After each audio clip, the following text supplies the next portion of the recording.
Hey everybody, it is Mistakes Were Made. We are back at the dining room table, but we're doing something a little bit different. Taking a mistake break, if you will. Of course, that doesn't mean that we're not still making mistakes about stuff, but hopefully where this is concerned, we won't be making too many. So basically, this is our garlic harvest from the garlic that we put in the ground in October of 2023, as well as some of the garlic that we planted in spring of 2024. I think we planted it in March, excuse me, maybe February. We finally ended up doing the harvest in early July, as I recall, and then we've had it out on our back patio so it can cure. It's not a great harvest. We ended up having to deal with garlic rust, which I am not sure how much that has affected the cloves, but we've got a lot of really little undeveloped ones. We have a few that look okay, pretty decent, but compared to what they could be if it had been a great harvest, they're definitely lackluster. It is what it is. We probably will not be doing garlic again next year or later this year.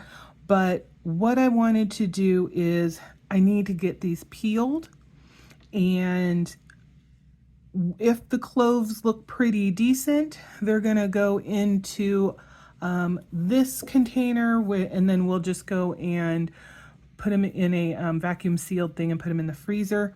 For the ones that we're not so sure about or they're a little undeveloped, they are going to go in here. And once we've got all of those, we'll give them a good wash and then run them through the food processor and get them all nice and squishied up.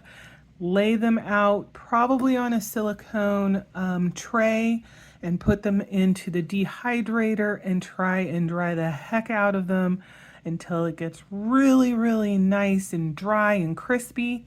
And then we'll probably put them in our high-powered blender rather than our spice grinder, because our high-powered blender does a great job of turning regular granulated sugar into powdered sugar and oatmeal into oat flour. So I have to assume that it would be able to pulverize the dried garlic enough to make it into a dust or powdery texture so that we can make our own garlic powder.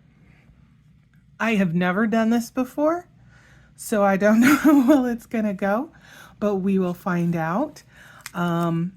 These are, kind of dirty. I didn't actually rinse them off, and I don't know how much of a pain in the butt it's going to be trying to, get these to even burst so that I can actually peel them.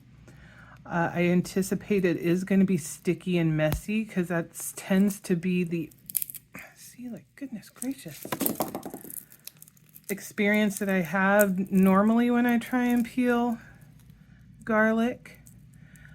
These little nodule things, I'm not sure if you're supposed to go ahead and eat them. Like I said, I've never done this before.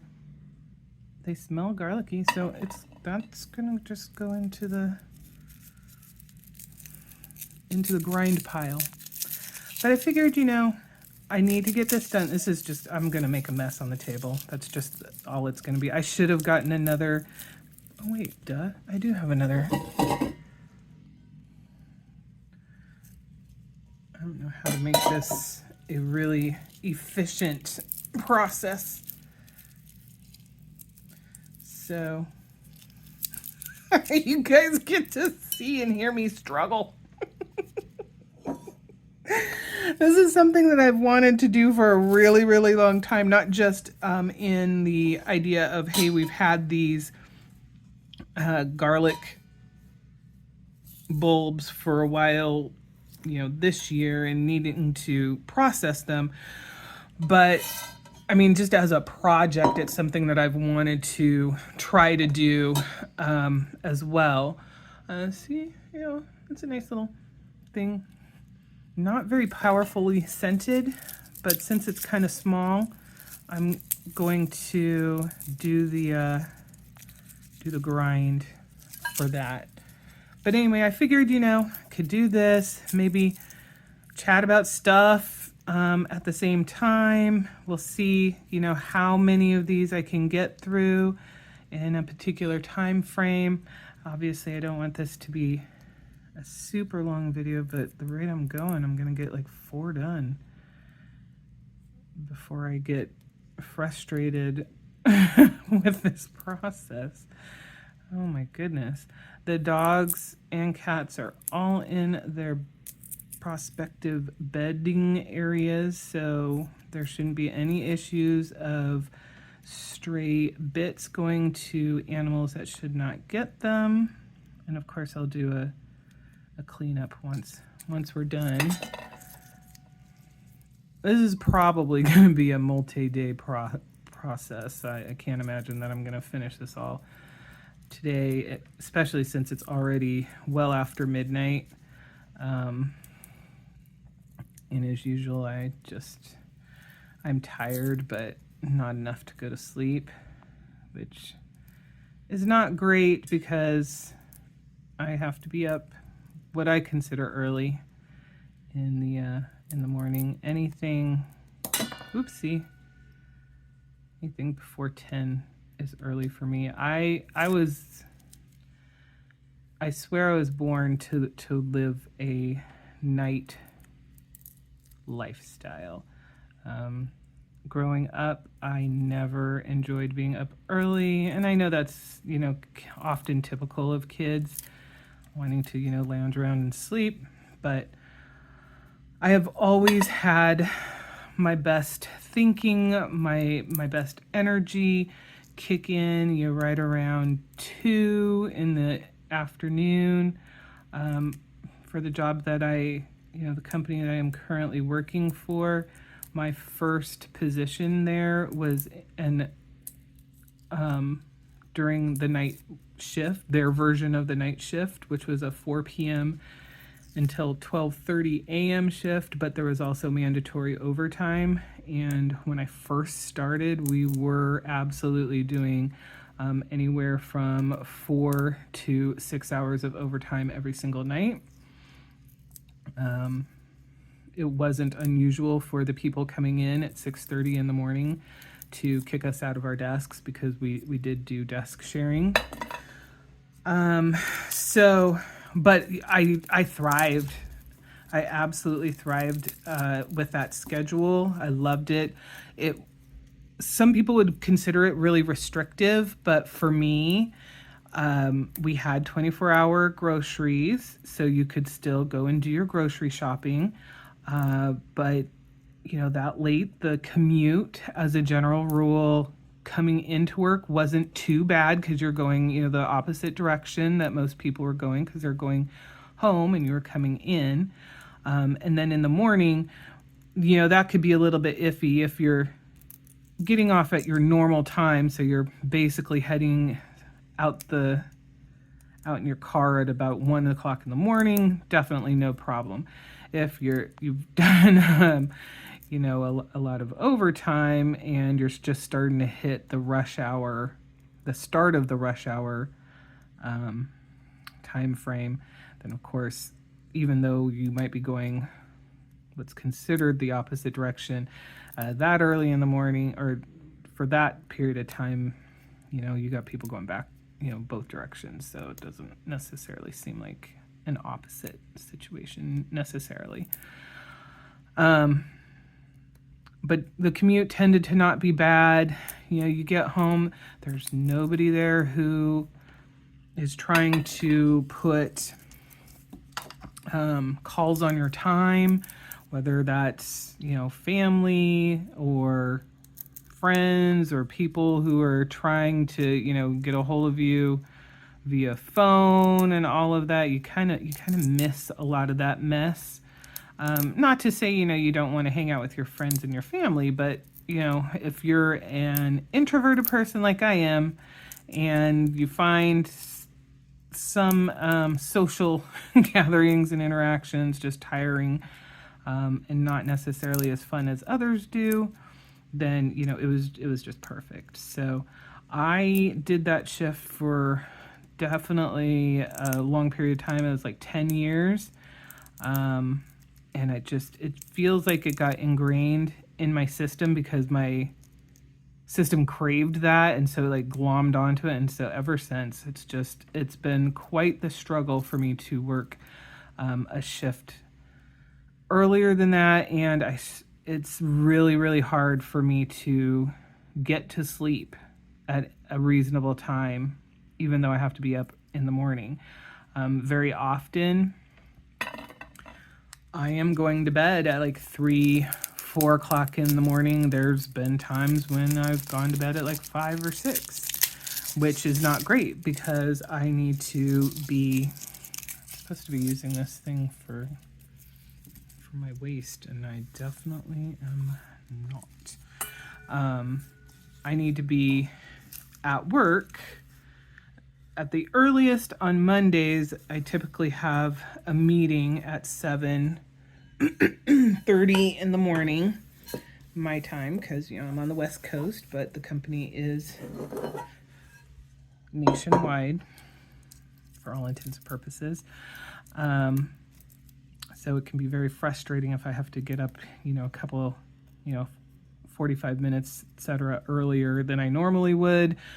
Especially if I find out later, get logged on and, they've canceled the meeting. It's like, ugh, I could have been sleeping. But, normally my shift starts at 8, but I try to make sure that I'm online by 7:30. Now, obviously, working from home, that's not as big of an issue because I'm just bebopping from my bed down to where our computer is, so I don't have to do the commute, and that definitely had me getting up much earlier than I need to now when I was still going into the office. But anyway, it's going to be very strange once this job goes away because I won't have that built-in requirement to be up early. And as much as people talk about, finding a new job is a job in itself, you should be spending 8 hours a day looking for a job and all that, I don't think that's going to be what I'm going to be doing. I know that there's lots of people or lots of things on social media where people are saying, yeah, if you're not applying to 100 jobs a day, then you're not really applying yourself or doing it. And I'm like, what are these people all applying to? I mean, are they just applying to jobs no matter what? It doesn't matter what, qualifications they need, what field it is in, because I'm not seeing that there's 100 plus jobs a day that are available that would meet our needs first and foremost, and secondly, that I would necessarily be a good fit for. I mean, I suppose if you're just spamming stuff so that you can meet whatever unemployment requirements there are, I guess that makes sense. But if you're legitimately looking for a job, I guess I don't see the benefits in pursuing jobs that you don't really actually have an interest in. There is a desperation factor to things. I certainly get that. Oh, these ones still have some green on there. That's interesting. There's probably folks that are watching this that I am just driving them insane with my piss poor garlic peeling technique. To those of you, I apologize. I'm sure there's an easier and better way to do this. I don't want to do the typical crush thing, smashing it between stuff. I'm just going to leave that little peely bit on. Oh no, too late. So, if there is an easier way, because clearly I'm not going to get through very many of these. I've got 1, 2, 3, 4, 5, 6, 7, 8, 9, 10 cloves. 10 cloves in there. This is not going great.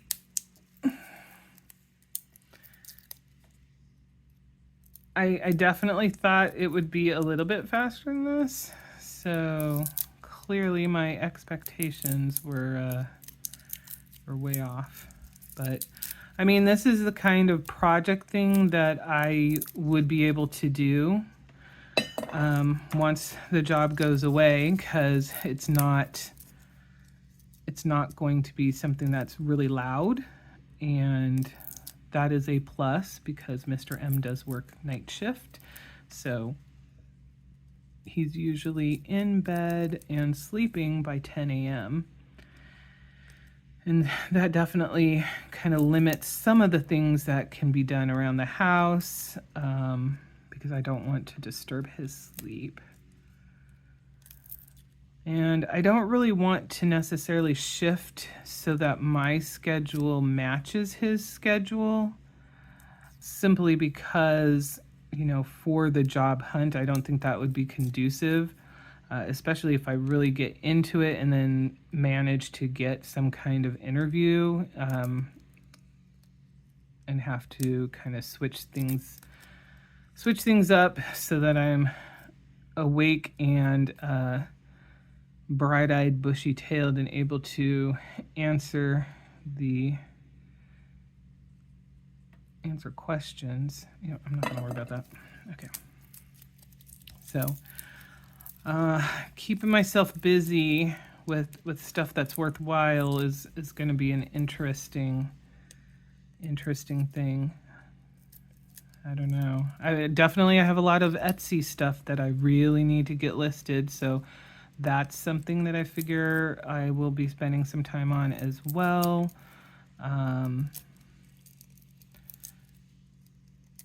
Other than that, whatever little household projects that I can do that won't be too disruptive will be on the table as well. We are already at 17 minutes and I have made nary a dent in this, and I don't know if you can hear. I can't imagine you can't.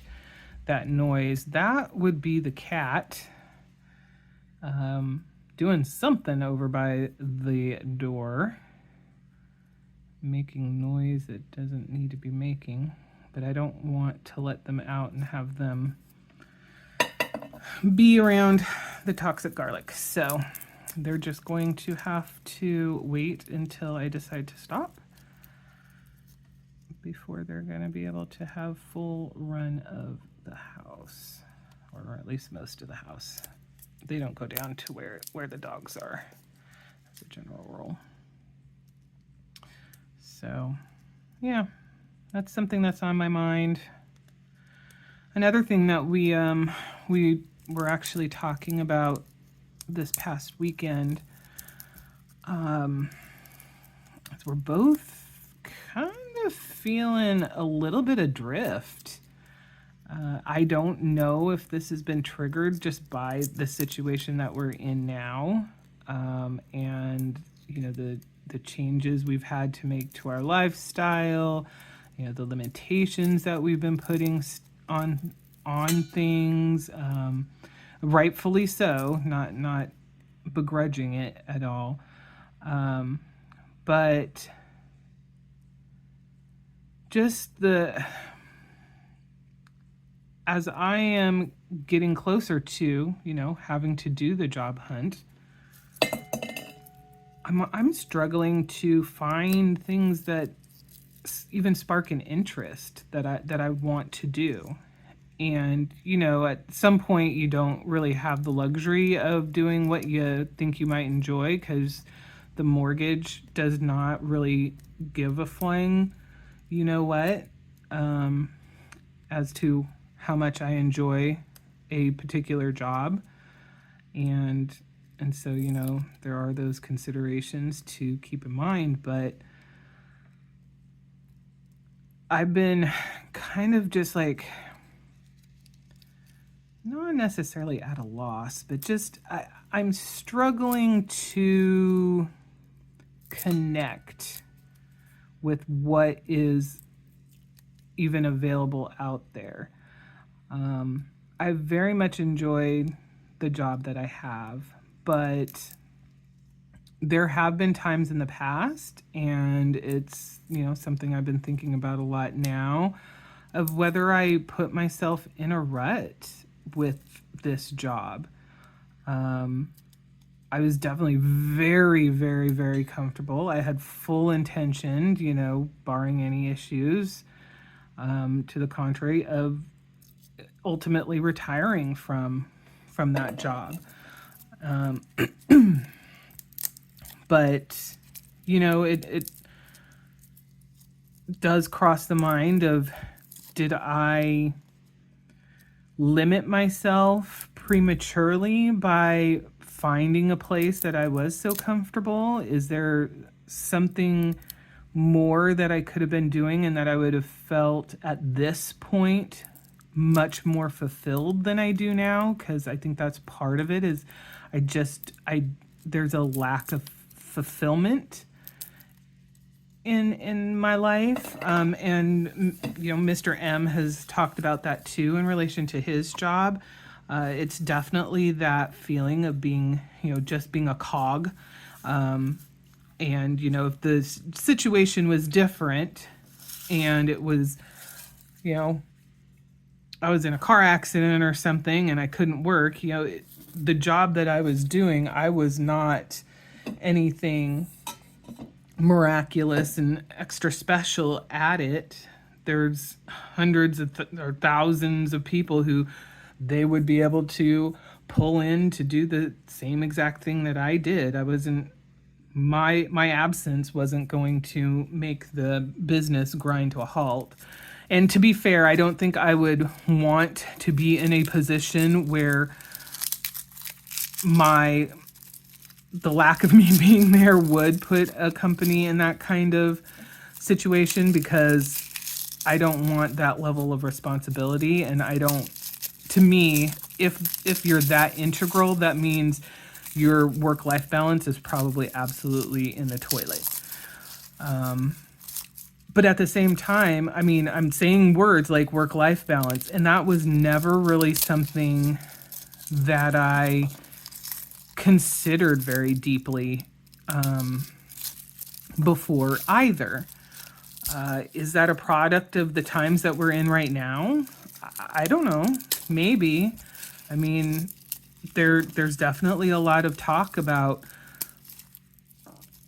is the old dynamic of a 9 to 5 worth it? Is there a better way of going about things? Is there more to life than just grinding away for, a little bit of pay, and most of it just ends up going to pay bills and everything like that as well? But, back to the question of, have I put limiters on myself? And if I'd branched out before now, which I'm not really branching out on my own wants and needs, but whatever. Maybe I would have found something that I would have believed or felt was, I don't know, more impactful, or I would feel a better sense of fulfillment from it.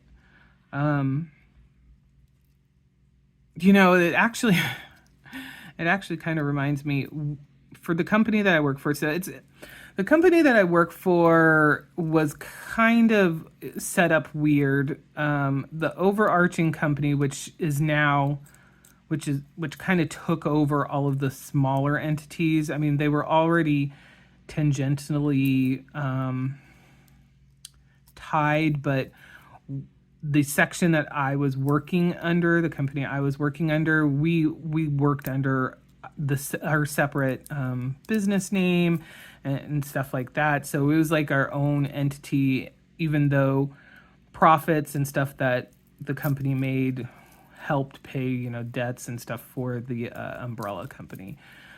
But that company, it ended up getting to its 100-year anniversary.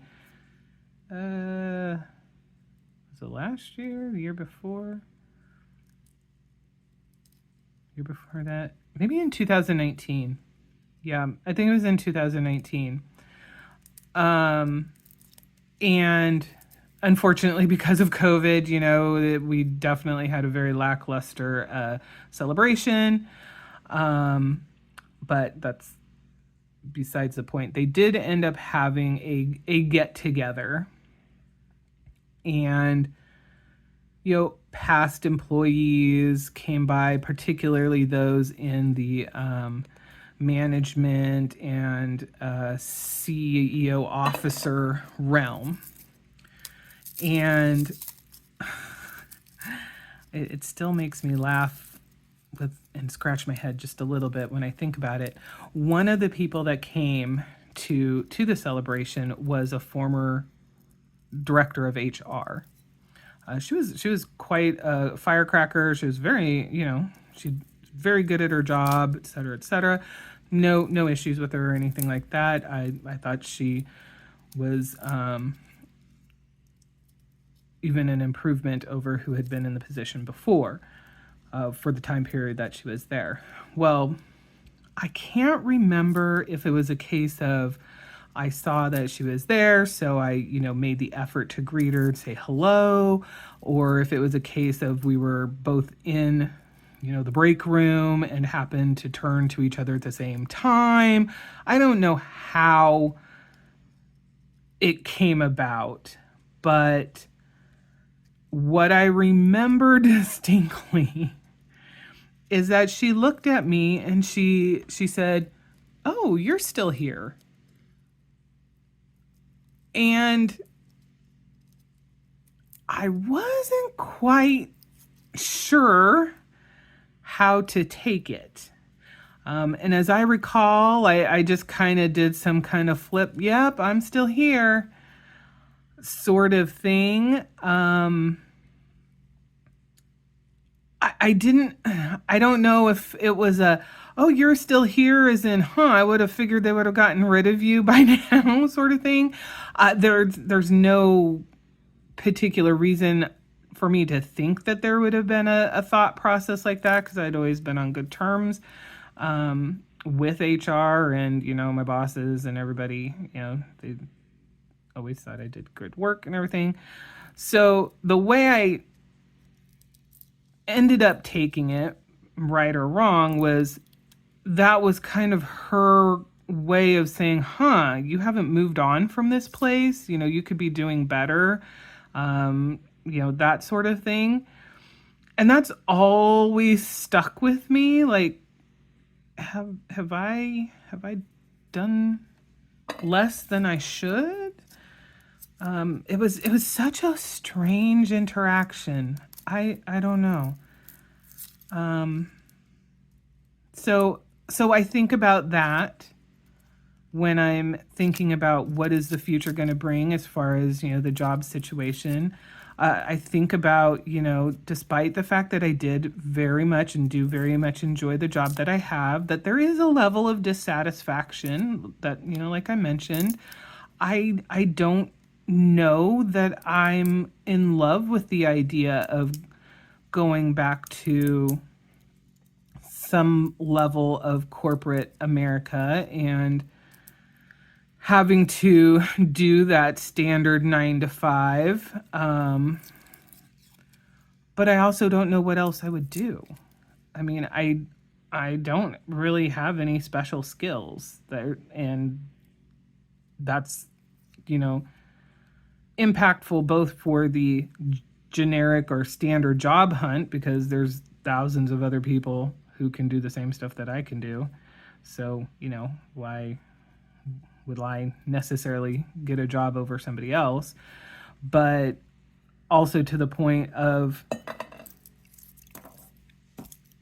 how do I find something that I'm going to enjoy doing? Because presumably I have another 20 years before I can retire and get, Social Security. Obviously, we're not in a position right now financially for either one of us to retire. So that's not even in the picture. We do have, goodness gracious, we do have debts. We do have things that we still need to pay on. Those cost money, so got to be able to bring money in somehow. So even the thought of, well, maybe we can start a business, because we've had that conversation. I have no idea what we could even do a business for. I just, what marketable skills do we have that are unique enough that we could put a business together and essentially be our own bosses, if that's truly the route that we want to go? I don't know. I don't know how bad it is to have this like little silver skin stuff on here. I'm getting frustrated with this thing. So, that's something that's creating a little bit of an issue as well. And I don't know what to really think about it. The obvious answer is going to be, well, you're just going to have to suck it up, Buttercup, and get, a job just like everybody else and live that lifestyle of pounding yourself into the ground, get the money to pay your bills, and hope in 20 years you're in a place where you will actually be able to stop working and your body will be in a position where you can try and enjoy stuff, which is really depressing when it's laid out kind of like that. Obviously, I want to have the opportunity to enjoy life, have experiences while I can truly embrace them as fully as possible. Oh my gosh, I'm making a mess of this particular clove here, but I can't get that goobery layer off. And I don't know how much of an issue it would be if I'm making garlic powder if I leave this little stuff on there. Feels like I really do need to get it all the way up. Oh, whatever. It doesn't take long for me to get aggravated. And then I'm just like, screw it. But yeah, I want to be able to enjoy life. I don't want to end up being in a situation like my grandma. I loved her to death. She was one of my best friends, but she was fairly homebound. She would get out and do stuff with like the American Legions and things, go to meetings like that. But even, as she got older, even that became few and far between. But her physical health kept her from doing a lot of the stuff that she used to enjoy doing. And frankly, she ended up spending the vast majority of her time sitting in a chair and crocheting and reading a book, which, that's not a bad thing. She enjoyed doing it.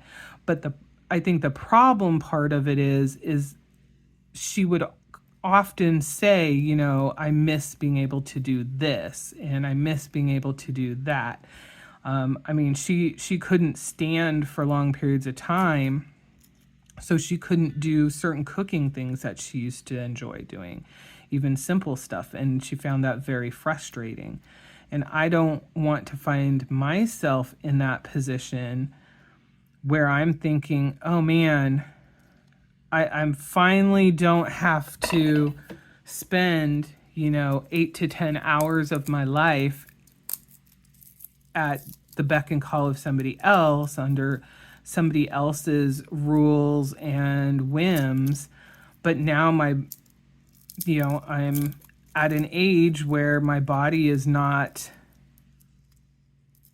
interested or able to truly enjoy those things that I've put off doing because I couldn't. I only had so much PTO. I couldn't spend the money that it would cost to do, X, Y, or Z because, we had debts or we needed to pay things down and we were being, money conscious or whatever the case may be.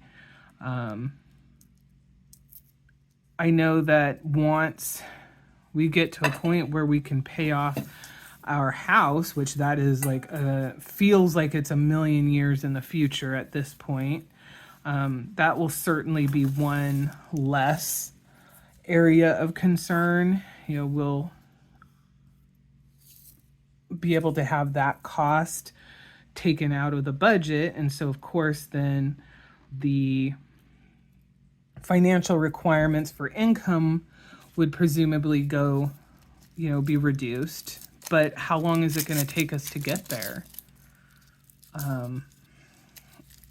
So yeah, I don't know. This whole situation has definitely opened up a number of, oh my word, okay. No, is this like cabbage or whatever that I can just, no. There we go. So this one seems like a nice one. Look at that. I mean, I guess we'll see. I haven't gotten very far in peeling it. But yeah, I think this whole situation has just opened up questions in my mind. And,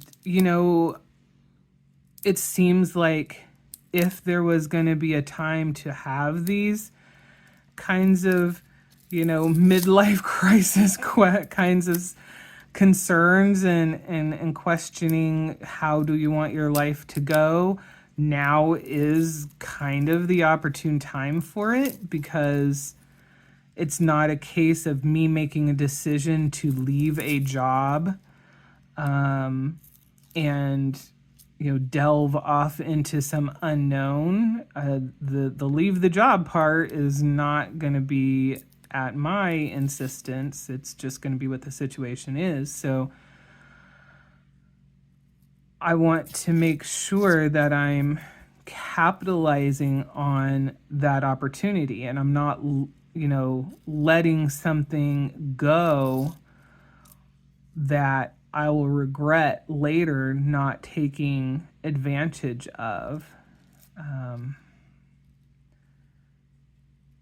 But like I said, at the same time, I'm kind of at a loss. What else? What is there? What options are there truly? I don't feel like there really is anything. I know I should probably get more of that stuff off, but so I don't know. Those are kind of things that weighing on my mind, and I know it's not just me. Mr. M has expressed similar concerns and thoughts. He's got a really good job, but that doesn't necessarily mean anything. And in fact, I might talk about it a little bit during our next budget recap. There's some things going on in that arena. But I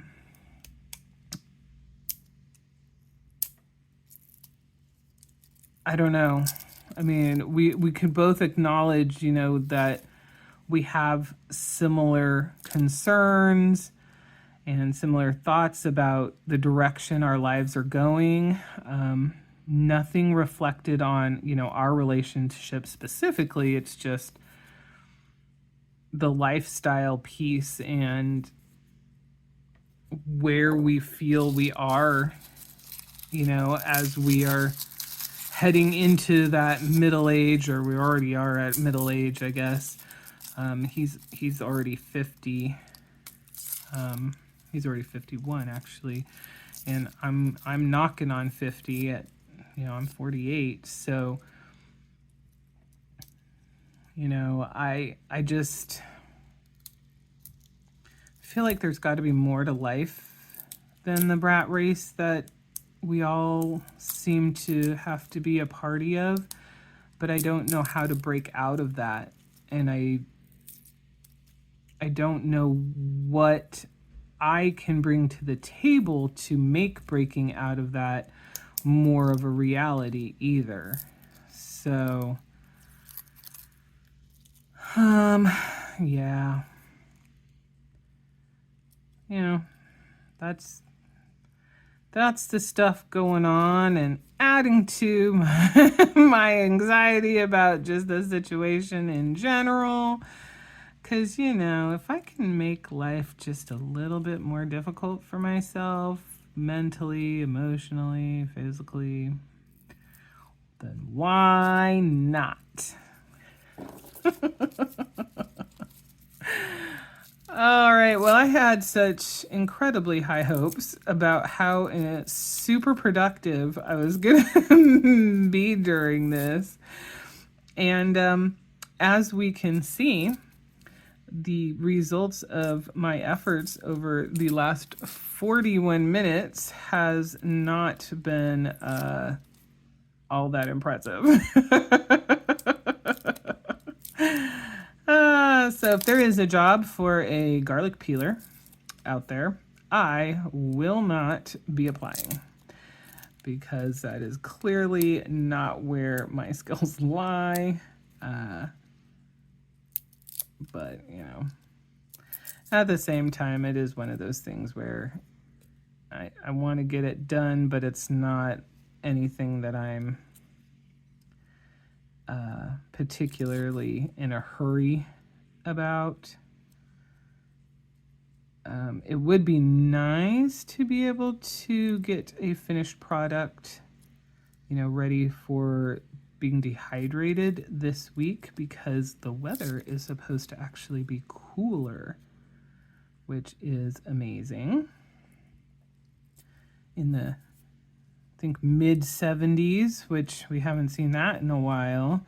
And even better, the overnights are supposed to get down under 60, which that hasn't happened. And I think that's the more important key, because it means things will actually cool off instead of, staying at 78 degrees at night, which is just disrespectful. Absolutely disrespectful. Oh my gosh, I am just fussing with this. Again, I don't know that I even need to be worrying about that. So those ones were actually not too shabby as a size of clove. So I'm happy that we were able to grow at least one of those. But since we are easing into almost 45 minutes for this, despite the fact that I haven't made a huge amount of progress, I'm going to go ahead and close this down.